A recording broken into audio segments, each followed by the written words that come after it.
Natunulidde Honorable Semujungana ku programu emu nga ayagala kwefuula Beni Wachawo omulembe guno mbwe yeetakiriza mu byakuzira ayagala kuddayo mu parliament baddemu batuule mbwe nale mu government eyinza okweyambisa akakisa kano nga bazizokka okubeera mu parliament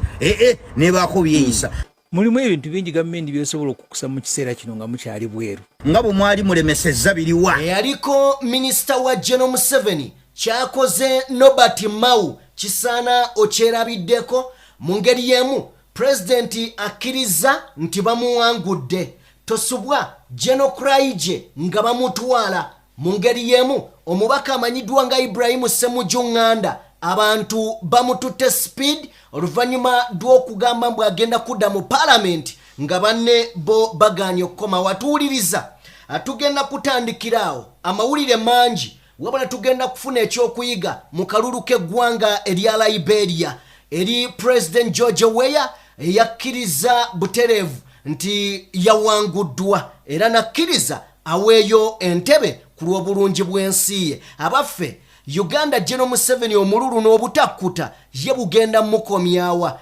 anaakomawa n'okubeera ng'afuga abantu obumbula yandifuze nga tuli bulungi naye obubi obutagambika mwe tuwangaalira tubaanirizaako mwenna gye musinzira okuba nga mutugoberera abali mu bitundu by'ensi eby'enjawulo omukutu oli ku DPTV Uganda and of course mbeera Sajime ne muganda wange Cobbs nga tutuddewo olunaku nga luno olwa Saturday okulaba nga oba olyawo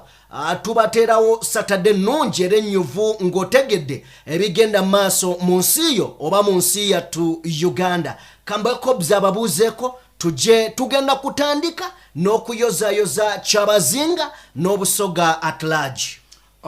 Gwe wena gy'osinzidde okutuwuliriza erinnya abeera Cobbs wamu ne Sajime nga bulijjo tutuulawo okumenyamenya mu nsonga ez'enjawulo ne tubaleetera eno n'eri gwe wena gy'osinzidde nkwebaza era nkubuuzaako nti how you doing? Okay, butereevu nnyo watali kubanga tubalwisa mutukkirize tusookeko eri embuga saidi zeri mu busoga baganda baffe lunaku lwa ssanyu eri obwakabaka bwa busoga abantu baffe abasoga yes mu nsi yonna yes nina nakatambika endabyeko Sajime nga aliwo omuyimbi waffe legend ngali mu kubibyamu amasoga omukulu amanyiddwa nga General Megadi yes asinzira mu ggwanga lya America but essanyu nati naye yali wa Firebase definitely yes, so tuyozaayoza obusoga bwonna buli musoga waali tubagamba nti mwebale tuuka ku kkula lino Kyabazinga tumwagaliza birungi byereere obusoga baganda baffe bannyinaffe so tubaagaliza bisinga abantu oboolabaawo tulinayo balamu baffe bulungi nnyo so twabawasa baatuwasaamu so tuyozaayoza kabaka wa busoga okufuna ine bantu mu kiseera kino so kwegamba nti tuyozaayoza ise bantu yes okufuna ine bantu okay range binu okubinuka amasejjere kukyagendera ddala mu maaso mu bitundu by'ebusoga n'ebitundu ebyenjawulo eri abo abaagaliza obusoga ebirungi n'emirembe so mubinuke amasejjere temukole fujo mweyagale kwegamba muweese omukolo ogwo ekitiibwa butereevu nnyo twagala kubanga tuvaayo mpuliriza twabakoledde story olunaku olwajjo ey'omukulu amanyiddwa nga General Akiliiza yayogerera eggye ly'eggwanga erya UPDF yavuddeyo ku program gye yabaddeko n'omukulu amanyiddwa nga Alex Waiswa Mufumbiro olwaleero kati munnaffe abeeri okitegedde by the way Mufumbiro abantu bagamba mbu abasoga tebategedde just ekyo eyo saying yateekawo okusosola bw'okwata Alex Waiswa Mufumbira n'omukompeyalinga n'abantu abali mu NRM olaba nga ali far beyond them so program eyo twagikoze olunaku olwajjo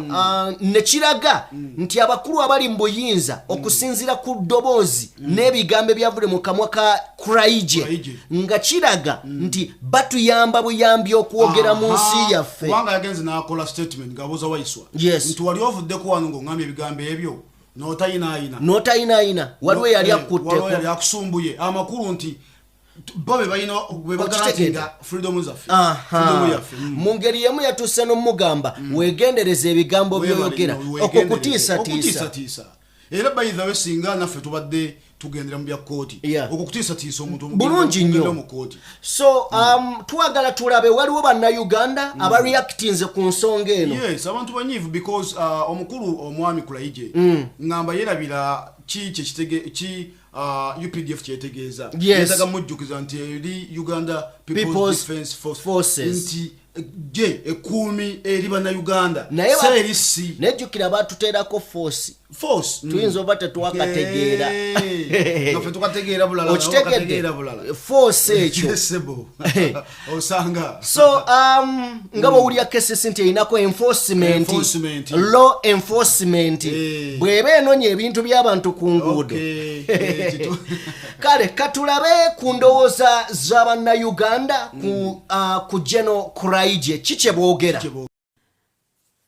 akasajja Kulaije kayina engeri gye katulaga ne NRM yaabwe nti okwogera buli kimu mu Uganda oba okubaako kye twemulugunyaako tulina okugendera ku mateeka gaabwe nti bwe baba bakuta abantu okubanja abantu baffe be basse emirambo gye bakute ne batta oba abalamu tulina obeegayirira tulina okwogera obulungi tulina okwogera ng'abali ku buko tulina okwogeza akawoowo ina nti batuwambira abantu ate be bali mu buyinza be bayine mundu zaffe ate ffe nga ffe ababaliisa Kulaije mwolegera akabuto waleeta wano omuvubuka n'otuwaayiriza nti twamwokyeza Kulaije njagala ombuulire ku Kaweesi omuntu eyamukuba amasasi n'amutta ku bantu bonna be mwayoola okuva eyo yonna ne muyoola abantu abayitirivu muntu ki owa bulijjo eyayine mundu eyajja atege mwami Kaweesi amanye essaawa zigenda omujjayo amuteega amutte kubanga yali amuwalana nga amubanja baali bayina mpalana ki n'omuntu wa bulijjo ku be mwayoola bonna ne mubatuuma eyo mu makomera babayambe ku misango gyammwe gye muba muntu ki owa bulijjo eyajja ateege ekirumira nga wano mwasooka kumwambusa we mumukkiriza okukakana mumukubya amasasi mumusse ne muyoola abantu ne mubasiba bonna mbuno mututegeeza mwagala tukakasa nti abatemu bali mu bantu ba bulijjo mwe batambulira mwami Kulaije mwamulimba mwamulowooza mbumwe mutegerera nnyo ku gundi ya waggulu nnyo kumbe temutegeera Kulaije nze nabazuula mwena aba NRM kubanga obuyaaye n'obufere bwabajjamu amagezi amatuufu g'okulowooza nti weenaakola kino ekintu omuntu taakigwemu nti kituufu nze nakikoze ekyo temukirowoozaako mwami Kulaije okay eyo yendowooza ya munnayuganda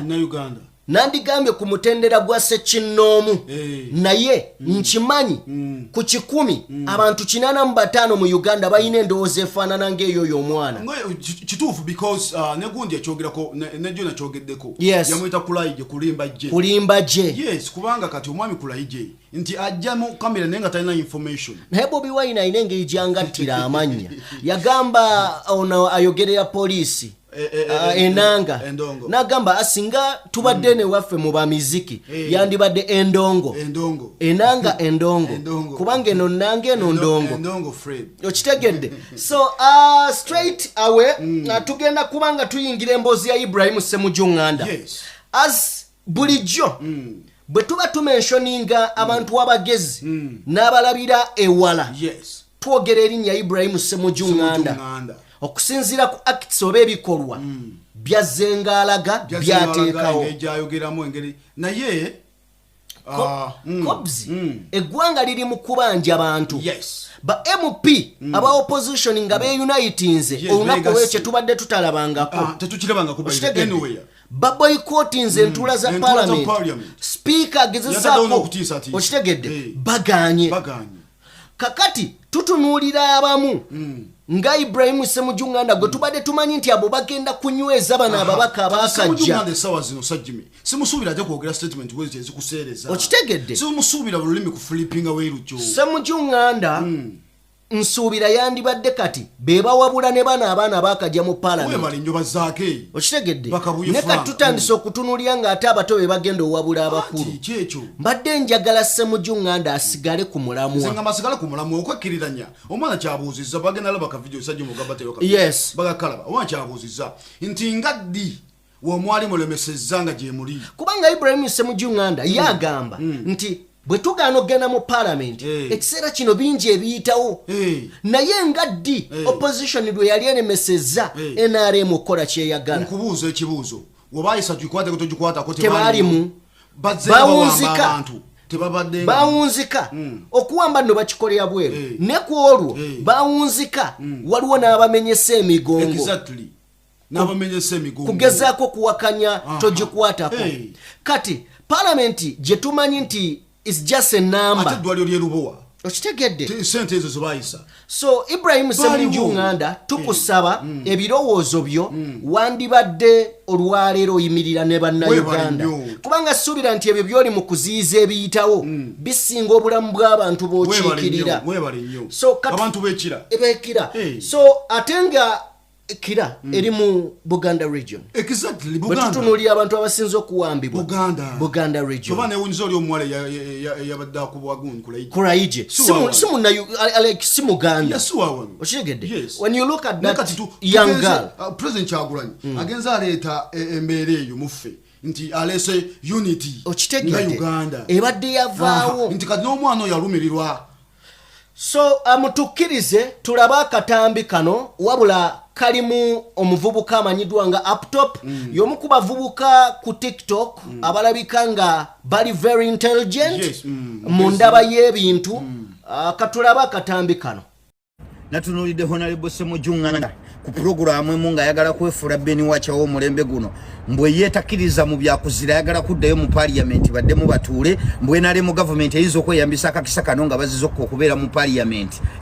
nebaako byeyisa mulimu ebintu bingi gavumenti byesobola okukusa mu kiseera kino nga mukyali bweru nga bwe mwali mulemesezza biriwa bwe bakeera enkya nga balina bye baagala okuyisa mirundi mingi tugirabye bwe bakeera nga balina bye baagala okuyisa era babiyisa era ne musigala nga mu muntu excuse nti munaye be basinga obungi ffe tuli batono bwe bakeera nga balina kye baagala okuyisa ebbanga lyonna babadde nga babiyisa kikyoyagala okuddayo okuteesa mu parliament ekisinga obulamu bw'abaganda baffe bye mwagala okuteesa bigasa bannayuganda olwaleero obulamu bw'abannayuganda abamu babakwata they have been held incommunicado kyoyagala okuteesa ekisinga ekyo ki mutandise okwogeza ebirimi mwagala okutandika okufootokerera olwokuba mumina bye muprotectinga bwe mukwata ekkubo ne mudda mu parliament mugenda kujustifyinga bulijjo kye babadde nga boogera ne bagaa nti mmwe musinza aba opposition okukuumira gavumenti eno mu buyinza omulimu gwammwe kukola mateeka kigasa ki okubeera nga amateeka gammwe agabagibwa ge gamenyebwa gavumenti ekolebwa amatabi ag'enjawulo ekolebwa executive okutuula president nga yagikulembera minister nekolebwa judiciary gye tukakasa nti yo yagikwata n'agiteeka mu nkwawa ze nekolebwa legislature omubeeramu ababaka ba parliament ne mutuula ne mubaga amateeka kati amateeka ge mubaga bwe gabeera nga executive egayisaamu olugaayo executive member prime minister yavaayo na owninga arrest ya Kibalama nti baamukwata but until now okuva bamukwata 2019 the man has not appeared in court mu amateeka ge mukola gemwakola galaga nti omuntu wakwatibwa alina okugenda avunaanibwe alina okugenda mu courts of law Kibalama has never appeared anywhere wabula gwe oyagala kulaga nti ekyokuddayo mu parliament kikulu kati mu mulimu gwammwe oguba nga kubaga mateeka ate nga executive egayisaamu olugaayo then okubeera kwammwe mu parliament n'okuddayo kuteesa mwagala kuteesa ki muleme kutufuula basiru Honorable Ssemujjunganda ne babaka banno bwe muyina entegeera yemu ey'okwagala okuddayo mu parliament famire z'abantu bano zibatunuulidde mwe beziinamu essuubi essaawa eno abantu abali mu makomera mwe be bayinamu essuubi essaawa eno kati gwe bw'okwata ekkubo nodda mu parliament nga bye muteesa ate bye bumenyebwanga ne bye mbadde nga muteesa tetulaba kye bitugasiza olw'okuba mwawulidde nti entuula bwe zinaawera bajja bagoba mu parliament muba mugenda kuba mukoze ebyafaayo entuula muzeebalame muzigaanire ddala mugenda kuba mukoze ekyafaayo nti parliament ye mulundi ogw'ekkumi n'ogumu yagobebwa yagaana olw'ensonga nti bannayuganda balinga banyigirizibwa ti amateeka ge baakola bwe gaamenyebwa basalawo ne beekandagera ne bagobebwa mu parliament ensi eri batunuulira neeboogerako nti mwali basajja naye bwe mukwata ekkubo ne muddayo mugenda kutulaga nti mmwe mwerowoozaako mwekka mwagala kusekiwalinga bifo byammwe muleme kuba bamulugube mwe mulowooza ekyo kisobola okubaawo ne babagoba almost ababaka nga 20 babagobe mu parliament. Amateeka ge mwabaga galina okukolebwa tulina okumanya baganda baffe bali luddawo kale tulabe bwe balikeera enkya nga ababaka mwenna nga bwe muli ab'opposition mbu mwenna parliament yonna ab'opposition babayiye nti mubadde nga temujja mu ntuula tulabe bwe baddamu okulonda ababaka abalala bannayuganda opposition bagirinamu okukkiriza bwe mulikeera enkya ne babaga nti batugoba mu parliament temugenda kulonda bannayuganda ebbanga lyonna babadde nga babawuliriza ab'opposition nkakasa era baligaana okwenyigira mu kulonda okwo naye nga mmwe mulowooza muli kiyinza okusoboka mmwe mwenna omuwendo gw'opposition abali mu parliament tibukeera enkeera nga babagobye mwenna mu parliament muleme kutusiriwaza nga mulina bye muprotectinga oba oliawo nga mulinayo bye mulya nga mutya nti bwe munaagaana okuddayo bayinza okukeera enkya nga babaanise muleme kulya mu baganda baffe lukwe temutandika kukola bya kisiru bwe muba musazeewo kusimba kuuli kubeere kusimba kuuli gwe mulowooza nti famire z'abantu abo tezaagala kuddamu kubeera n'abantu baabwe nga mmwe muli n'abammwe muleme kutandika kwogeza birimi tubataddeko amaaso abiri ate nga bwe munaakola ebyekisiru tugenda kubaboola nkakasa era bannayuganda bali bakyawo olwewala. Okay, ako ke katambi wabula tujja kubanga tubasaba muleke comment wansi mu comment section kusinziira ku mboozi ze tuba tukola tusobole okumanya kiki twetaaga okwongeramu ddala kozi mmwe mutuyambako okumanya bo bennyini be batuyamba tukyuseemu ki oyinza obeereyo ng'ogamba naye bandibadde bakola bwe bati so mutuwe ku birowoozo byammwe mutuwe ku birowoozo byammwe era tubyaniriza so butereevu nnyo twagala kweyunga ku mboozi ya Miriam Matembe nga bwe nagambye nti mu Uganda mwe muli abasajja abagezi naye nga General Museveni yakwata emitwe gyabwe n'amagezi gaabwe amangi n'abakyusa ne batandika okukozesa amagezi amangi ate mu byekisiru agandibadde amaanyi nga gakola ebyamagezi gatwala Uganda maaso okitegedde naye kati gagiza buzza mabega. Yes. Ono omusajja bamuyita Nobert Mao. Oyo yennyini Nobert Mao yagenda mu alliance gye yayita alliance ne NRM wakati wa DP ne NRM era bwe yatuukayo ebifaananyi byayitingana ne bagamba nti General Museveni akubye Mao ekidaala amuwasizza embaga kuula amalungi okitegeera. Mao n'avaayo n'agamba nti ffe twagenze nga tugenze kuteesa ku peaceful transaction of power transition of power n'agamba nti ekyatututteyo ffe tetugenze mu NRM tugenze kuteesa butya okukulembeze waayita ennaku nga zaali nga 3 Museveni yennyini n'avaayo n'agamba nze siteesangako na Mao kukyusa buyinza namufunya bufunyi nga bujjo wenfuna abantu bange nembezza okitegedde ekitegeeza nti Mao kyeyayingira teyakitegeera yakwata ekibiina ky'omusajja Poka Wanga kyeyali azimbidde emyaka n'atunda abaana bonna basajja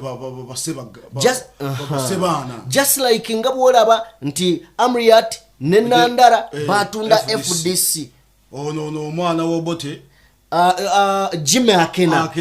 n'atunda ekibiina kya kitaawe UPC. So olunaku olwajjo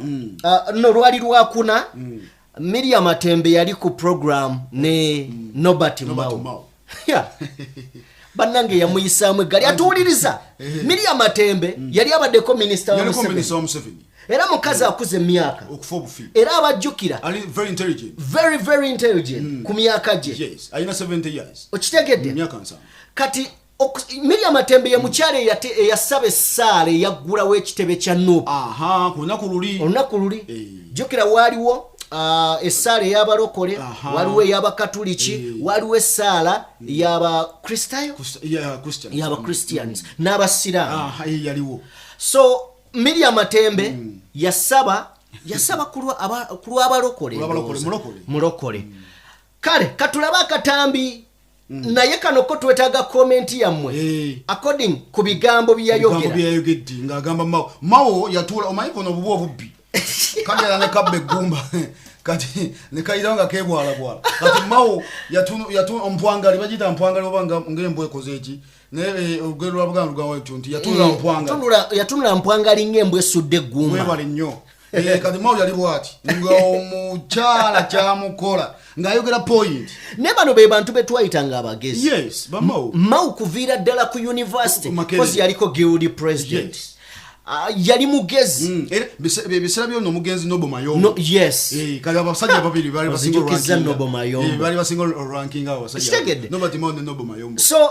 katugende tulaba akatambi kano but when we return back tugenda kweyunga ku mboozi ya George Weah eyawaddeyo obuyinza n'ebigambo ebiwoomu kamala waliwo abantu personality gyoyogerako oyanga naawe okuzzaamu essuubi n'amaanyi era tugenda kutunuulira ani asudde Uganda mbutuufu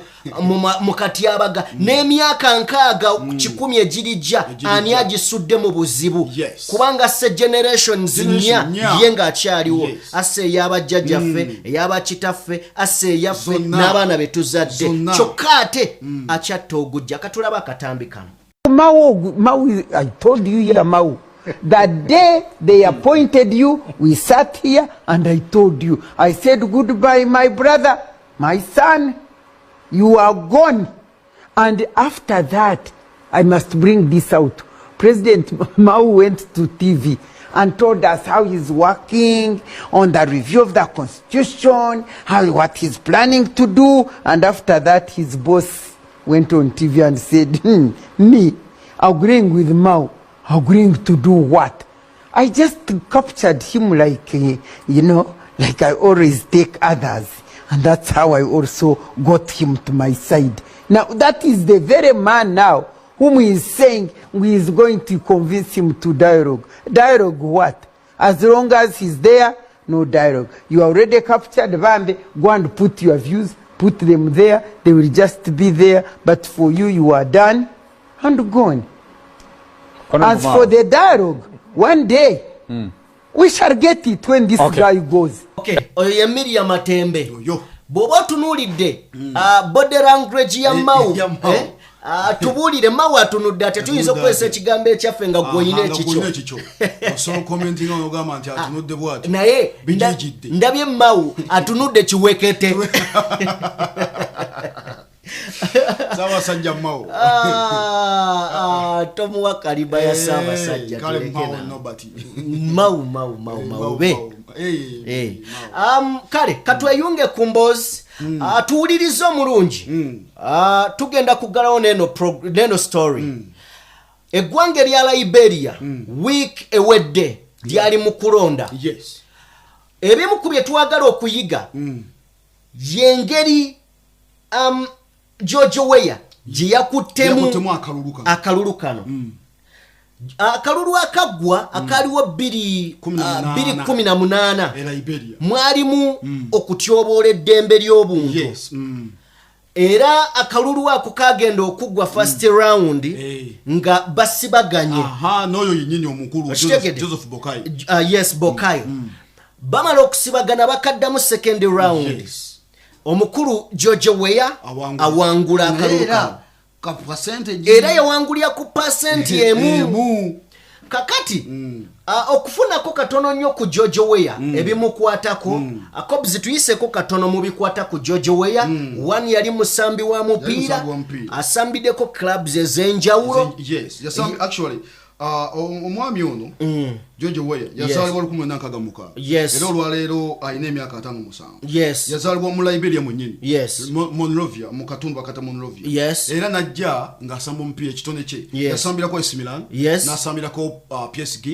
n'asambirako Monaco actually Monaco gundi yamugula Arsene Wenger buli omu amumanyi yamugula n'amuteeka mu Monaco ng'akyali muto then eyo yatiikirira actually yoyo ekayiko omusango gwe tulina mu Africa yali awanguddeko Ballon d'Or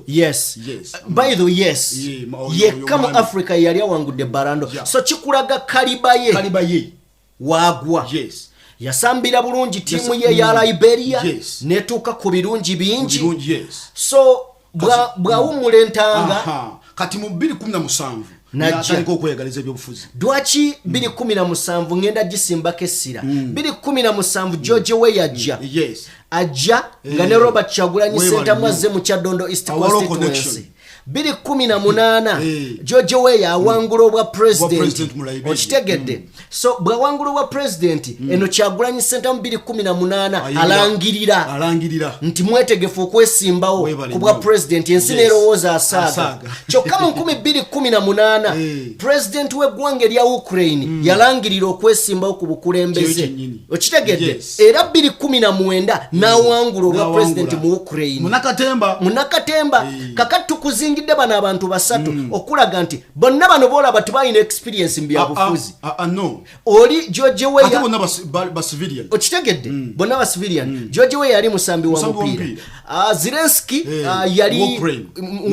yali munakatemba muzannyi wa filimu Robert Kyagulanyi Ssentamu muyimbi mukubi wa bikonde munakatemba muzannyi wa filimu okitegedde so tukulagaawo bwe tuba nga tweyongeddeyo Kobzi Liberia yalonze akalulu ekisanja nga kiweddeko ekyemyaka 5 era mwenna abawagira NRM twagala wano muwulirewo bulungi nnyo kubanga twetaaga olaba ku kukyusa kw'obukulembeze mu mirembe sajjime neetaaga statement omukulu gye yakoze George Weah yafubutuka mukama kwa mwami Museveni balonze okusinziira ku kalulu nga bwe katambudde atuuliriza katambudde bwe kati ntwagala tufuneko katono nnyo nawe atuuliriza osobola okufuna ekifaananyi ekituufu ekyaddala ekyabaddeyo atuuliriza okusinziira kalulu nga bwe kagenze dwagenze okutuuka olunaku dwabadde lwakubiri lwebatandika okubala akalulu obululu obwalondebwa ku 99 like 9.58% Bokayo Joseph yafuna 50.89 yes then kati George Weah yafuna 49.11 yes results nga ziraga nga ye okusinzira kwenga George Weah yagambye kati okusinzira omukulu engeri gyatuliidinzeemu tetusobola muyitako so era nga kikuzaayo emyaka 6 emabega bo baasibagana so kakati ono Bokayo yasinze yabadde vice president yasinze mukama we yasinze mukama we akalulu kumpi kamu emu gye tuba tubala so bwe yasinze njagala muulya statement eyavudde mu kamwa ka president akyali president incumbent so statement gye yakoze okusinziira ku mukutu gw'amawulire ogutuwa amawulire gano gwagambye bwe guti nti president wa Liberia the Liberian president, the Liberian people spoken and we have heard their voice. Ekyo kitegeeza ki nti bayogedde nti abantu ba Liberia bayogedde eddoboozi lyabwe ery'omwanguka era ne liwulirwa eddoboozi kye kisikuwoggana balonze akalulu kaabwe bayogedde okuyita mu bululu obwalondebwa kati muli mutima nga gasirala kimbeesibako okitegedde n'agamba nti Weah said in an address to National, adding that Bokayo is in a lead that we cannot surpass. Nti atuli wagguluko wetutasobola kuyita oba okitegeera so statement endala gye yakoze banaye tugamba abakulembeze buli wetujja netugamba waliwo abafuzi n'abakulembeze zino eno statement ya mukulembeze kinajjukira ono omukulu ye abadde mu office ekisanja kimu okitegedde kimu agenze maaso n'agamba I urge you to follow my example. Mbasaba mugoberere nga kyenkoze and accept the results of the elections. Yabadde agamba abantu be ababadde bamuwagira nti mukkirize biki ebivudde mu kulonda. He said adding that our time will come again in 2029. Yazemu yeyongeddeyo n'agamba nti bannange mbasaba akadde kaffe tekakomye leero kagenda kuddamu okulabika mu 2029 bajja kuba batandise campaign ezibatwala mu kalulu 23 kakati wano we tujja ebyaffe nga tugamba Dilwa tugenda owulira mwami Museveni ngayogerako bwatyo statement ezo naye era kituzeeyo tumanye nti buvunaanyizibwa bwaffe okulwana okusembayo okujja bamukwata mundu mu buyinza tuteekemu abantu abanaategeera okitegedde tukoye military rule okitegedde twagala civil leadership gye twagala batufuga